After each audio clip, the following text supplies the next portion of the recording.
Hi, I'm Diane, and today I'm going to demonstrate an acrylic paint pouring process. I thought I'd first share with you the tools and the materials that I use in the process. I start with covering a surface that's big enough to accommodate, with some overflow, my support surface that the paint is going to go on. In this case today I'm doing a wooden cradle. You'll see on a lot of YouTube videos where they use cups and set them underneath their canvas so that they can work on the surface. I find that if you bump it or you don't always line it up right, it can actually fall off. So I use my screw gun and put some screws just a little ways into the back of my wooden cradle. You can do the same thing with a canvas. That way I'm able to put my hands underneath and lift it up without having to grab it off of the surface. So I've got this set up and ready to go. The first step in the process is going to be to paint a solid coat of paint or acrylics over this surface. So that'll be the first thing I'll do in the demo, but let me review the kinds of things you'll want to have. Of course, going to use paint. I'm going to do 4 colors in this pour, and I've got 2 different kinds of paint I'm going to use. I'm going to use the Michaels Artist Loft brand. They're called Flow acrylics, a black and a white. These are not pouring acrylics. They're just a little thinner density than the acrylics that come in the tube.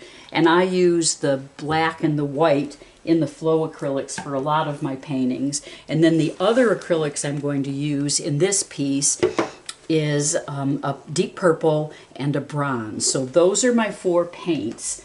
Those will get mixed together with a product called Flow-Troll, which is from a company called Flood.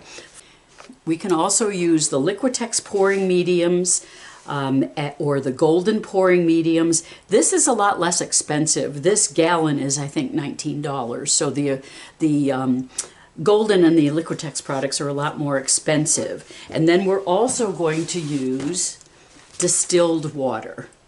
You can't use tap water because tap water has minerals in it. So the distilled water is pure and won't disrupt the paint. And then the last in the formula is to use silicone, which you can buy in a hardware store. And you're just going to use a very little bit of this in the mixture. And then you will need, of course, paper towels for cleaning up. You'll need some tools to stir with. I buy these craft sticks, which are available in Michaels, but you can use plastic knives or plastic spoons. And then you will need some cups for your pouring process. I also have some jars. You can also get some little squeezy tubes that if you have excess paint, you can actually save it. So that's about it. The other thing I use in my process, and I'll show you today, is I have a scale. So the formula calls for a certain number of parts of each of the components. I can use the scale to just measure them by weight instead of pouring into a lot of different cups, and I find that that's a little more efficient. And then of course I've got my brush and my bowl for just painting the surface. So we start with the basic recipe. So the recipe is 2 parts of the Flow-Troll, 1 part paint, and 1 part or less of distilled water, and you'll decide that as you're stirring your paint when you think it's about the right consistency. And then at the very end we'll put some of the drops of the silicone into the paint mixture.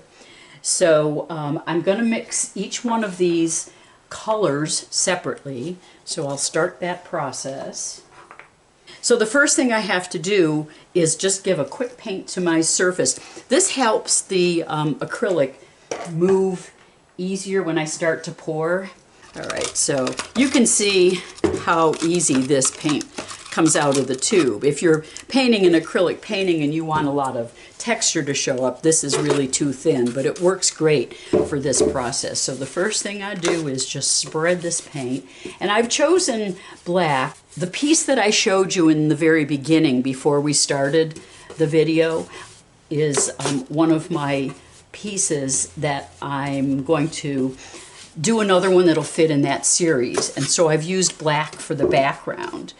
So one of the things I do in my process is, you might have noticed on the back of my board I wrote the date. So what I do is on the back of my surface I write the date, and then on a piece of paper that I'll file away I write the date of the pour and that it was on wood. I write down the color of the pre-paint or the surface that I did initially.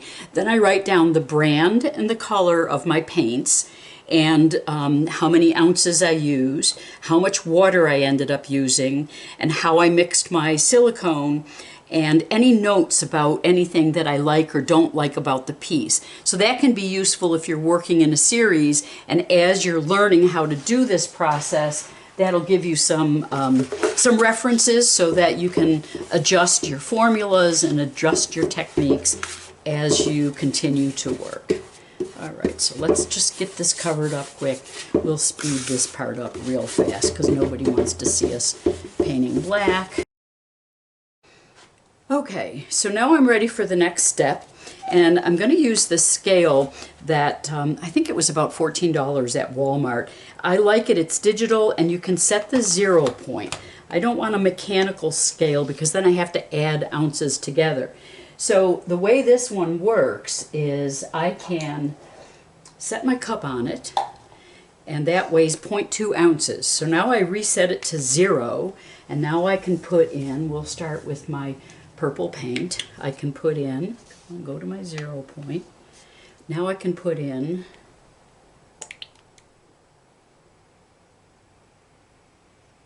one ounce of paint. Perfect.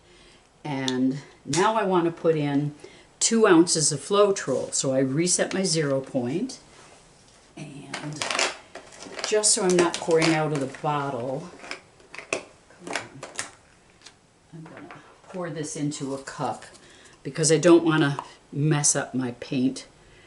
And I'm going to use this in several formulas. So I'm at 0, and here comes 1 ounce and 2 ounces. Okay, so now I've got my Floetrol and my paint, and I'm going to start stirring. Now this purple is the basics, and it's a little thicker. So this is the black. I've got all 4 of them mixed, but no water yet. So now I'm looking at the consistency. This is pretty runny. This may not even need any water at all.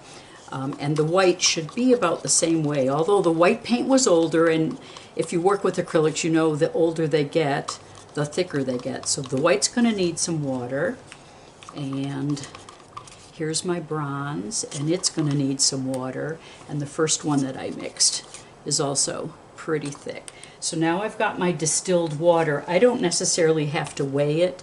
I'm really more interested in consistency.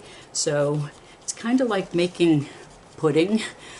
You just have to know what's the right consistency. See how that drips off now, and before it really wouldn't drip. I'm going to go a wee bit thinner. The thinner it is, the further it'll spread, and the faster it'll spread. Do this, you can just let the drops sit on top of the surface, and I'm going to do it that way. I think I put about 8 drops in.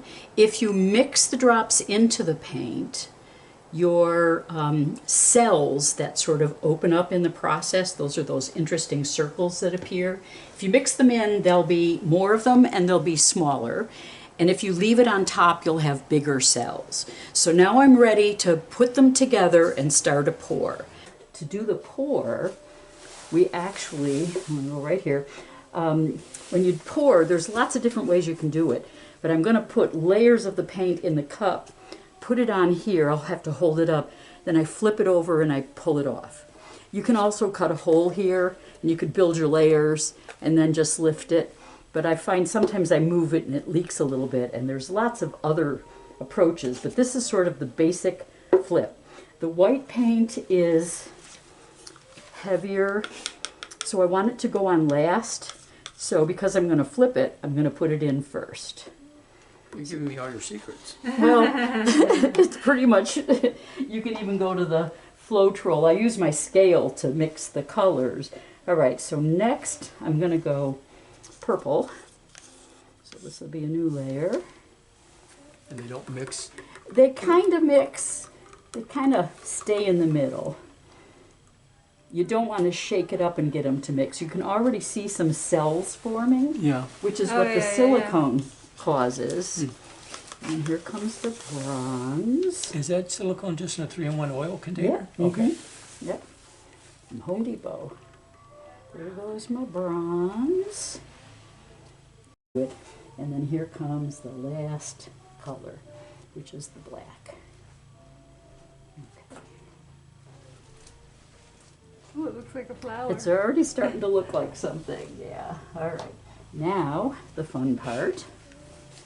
And Should we step back?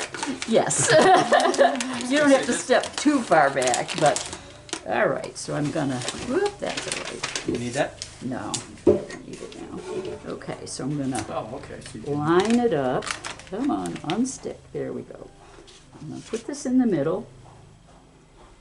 I'm gonna put my hand here, and I'm using wood. You can see. I'm gonna flip it. Put it back down. There we go.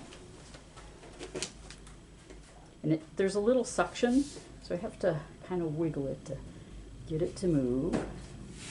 Come on. Whoop. Ooh, the purple is really showing up. Yeah. All right. And now I start swirling.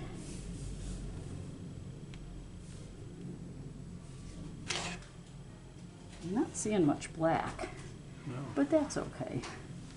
Sometimes it takes it a while, yeah. Sometimes it takes it a while to show up. Ooh, keep going. Lots of really cool cells in this one. Getting it to stay into the corners is always the trickiest part. Some people put them on a Lazy Susan. Sure. Yeah, I'm dripping. That's Yes, you okay. are. Now I'm seeing more black. Once it's spreading out more. Yeah. Come on. And then some people do these for backgrounds, for larger pieces. Oh yeah, it's coming on. So is this water soluble you're using? It is. It's all acrylic. So you don't have to jump into turpentine when you're done with it. And sometimes it helps if you wear rubber gloves. Yeah, I would think. Come on.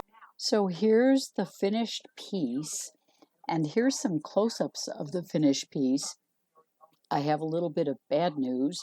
I photographed these sections while the painting was wet, and I was waiting for it to dry and had it sitting off to the side of my work table, and I accidentally knocked a roll of paper towels, which flipped and fell right into the middle of the painting. But I will probably do another pour over it.